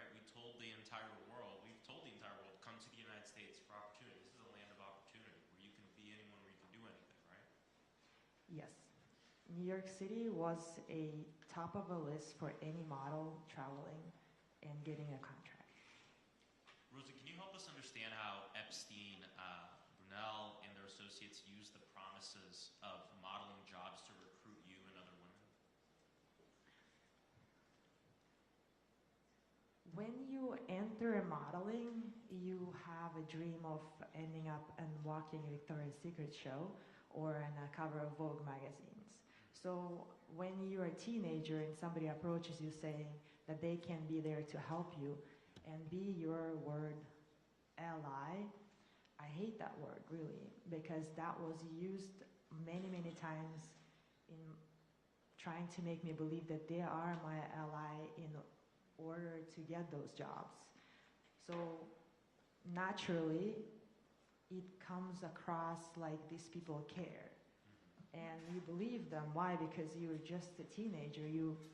It doesn't look really scary to begin with, so they gain your trust. And then they put you in a situation where financially you can't leave. The ticket back home costs $1,300 round trip. I was giving $100 a week in New York City to survive. And if any of you go to New York City today and try to live off $100, good luck. Rosa, we also know that you're an immigrant, and we know that Epstein and his network also manipulated and threatened women using their visas or immigration status. Can you talk about your experience with this? Every time I came to my agency or Epstein, which I didn't know why I came to him, I begged them to let me go back to other places I used to model before, on which they said, why? You're not going to do well there, so stay here. What do you need? I would say, job. And then they offered me job. They didn't give me money to purchase a ticket, and I didn't have a credit card. I didn't have my parents sending me money. I couldn't afford a ticket back. So they used my dreams against me, saying that it's just a time and everything's going to be okay. And if I trust them, all my dreams are going to come true. We know that he weaponized people's immigration status, right? The fact that they were immigrants against them, to manipulate them, to force them into his horrible crimes and the horrible things he did to them. There are so many changes that need to come from this investigation. And I think it's important that we also remember immigrant women are disproportionately impacted by sex trafficking in the United States. Epstein exploited this broken immigration system to do these crimes. And I think your story and your testimony shows that, and many of the other stories and testimonies that we've heard. This investigation shows us that we have to fix this system, not just demonize immigrants. And in a moment where the same people that are obstructing this investigation, the same people who are engaged in the cover-up of this investigation are also the one demonizing immigrants across this country, shows us the real truth. That if we spent a modicum of the money and energy that this government is using to go terrorize our communities and round up innocent people, to go after the billionaire pedophiles and sex traffickers and people who have exploited this broken immigration system, maybe we had some justice here. And so just thank you so much for being here and sharing your testimony. I yield back.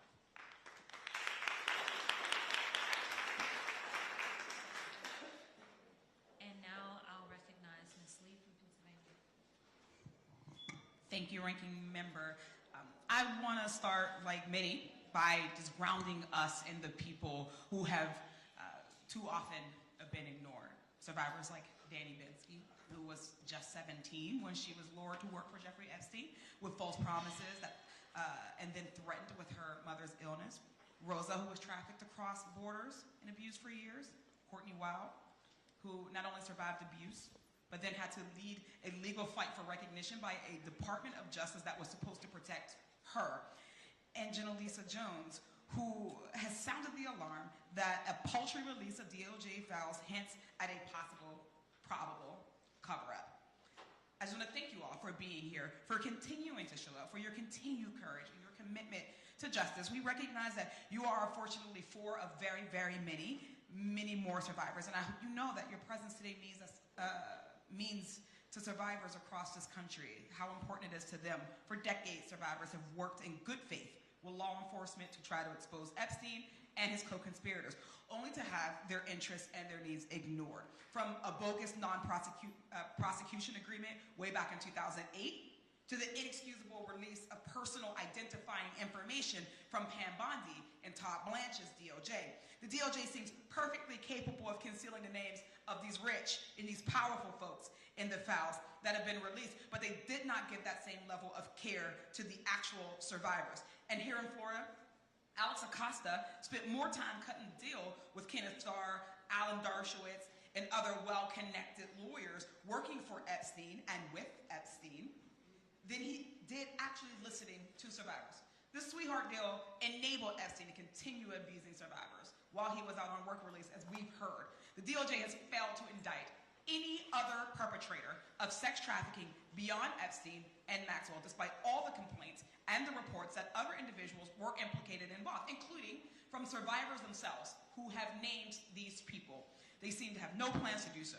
So Todd Blanche stating that the Epstein files, quote, should not be a part of anything going forward, unquote, is where we need to spend a little time. This is a glaring proof of a two-tier system of justice in this country. Mr. Cuban, this saga began with a failure at the state level when prosecutors declined to fully pursue justice against Jeffrey Epstein, right? Correct. You represented one of the first survivors in Florida. We saw a non-prosecution agreement that shielded Epstein and protected his associates. Can you explain why that agreement was so unusual and how harmful it was? So first of all, as I said before, it was unusual because ordinarily the U.S. Attorney's Office would consult with counsel for the victims and talk about the potential charges that they're going to bring, and they never did that. They kept it secret. They would not answer phone calls. When I was able to get through to the U.S. Attorney at the time, who was Maria Villafana, she said, I can't talk to you. Second, it was so unusual because it not only gave immunity to Jeffrey Epstein, who was the target of their investigation, but it gave immunity to co-conspirators without prosecution of those co-conspirators, or even a hint of prosecution of 4 specifically named co-conspirators. Lastly, the most unusual part of that deal was that they added the phrase unnamed co-conspirators. I have never, in 30 years doing this, ever seen a non-prosecution agreement so broad as to say that they're giving immunity to unnamed individuals. It was a gift. Ms. Wow, really quickly, can you tell us more about those emails between Epstein's lawyers and the prosecutors and what made them seem different from what you would think a typical plea negotiation would look like? Yes, ma'am. When me and Brad Edwards we got the emails, it was literally friends.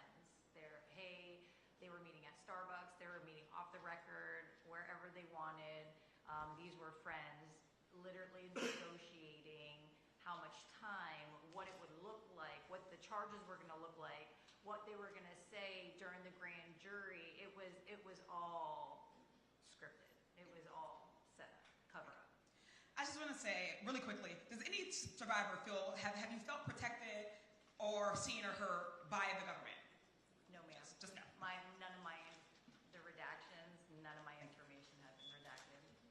This is about a system that asks survivors to carry the burden of proof, the burden of patience, the burden of pain, while people with wealth and power are given time and protection and silence. While we're here today because of Jeffrey Epstein, sexual abuse survivors across this country know all too well that he is not an anomaly, but he's a high-profile example of a system that too often works exactly as designed, to shield abusers and silence those that they harm. So to all the survivors, the fierce attorney advocates who are with us here today, I just want to thank you for coming forward despite the many frustrations, the threats, the dangers, and the setbacks that you've experienced. We have a responsibility to all survivors who are still waiting, to the ones who have never gotten justice, and to the ones watching right now, to say that this ends here, and we take that very seriously. I thank you all so much, and I yield back.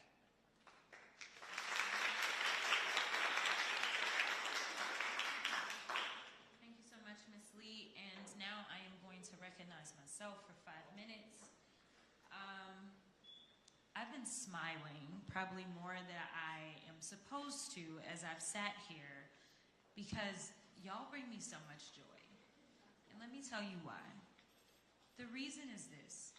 It's because in spite or despite this incompetent government, y'all have not backed down. For For some people, it is the very first time that they're seeing your faces, but you have been there when no cameras are rolling.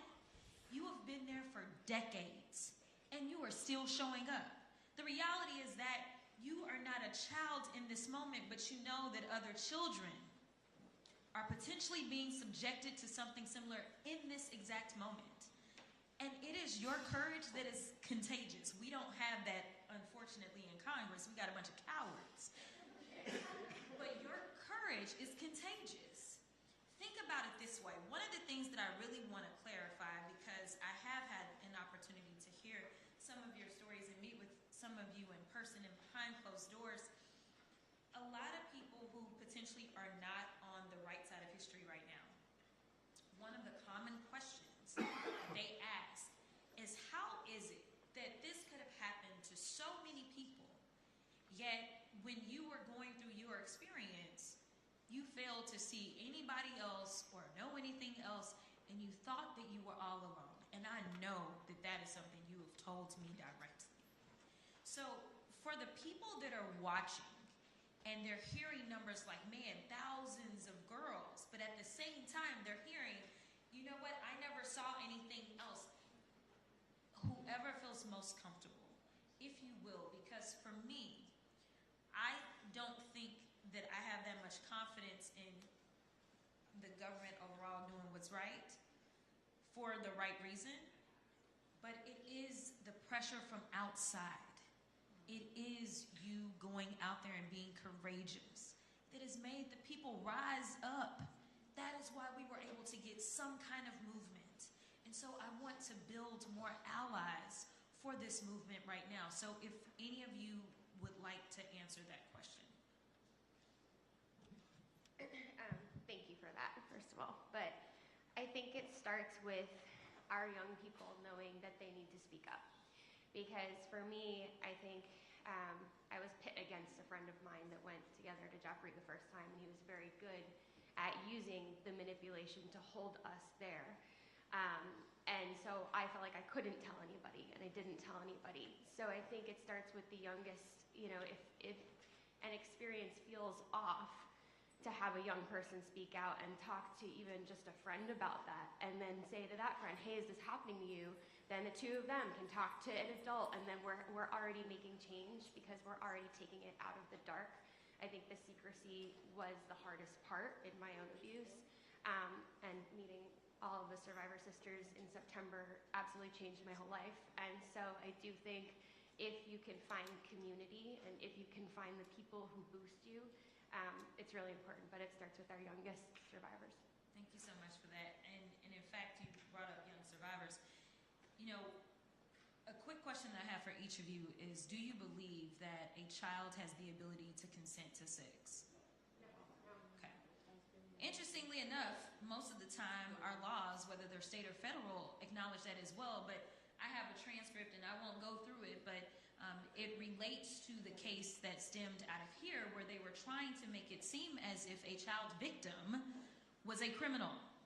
That was the focus of their questioning. So it is so frustrating because literally when I was in the state house in Texas, this is one of the things that I actually worked on, was making sure we changed the means. You guys have to figure out how to make justice, not me. And you can't give me justice. Like this, when I came to this country, I thought something is going to be different. And I am shocked that this is happening here in the United States. You keep on saying this is the worst case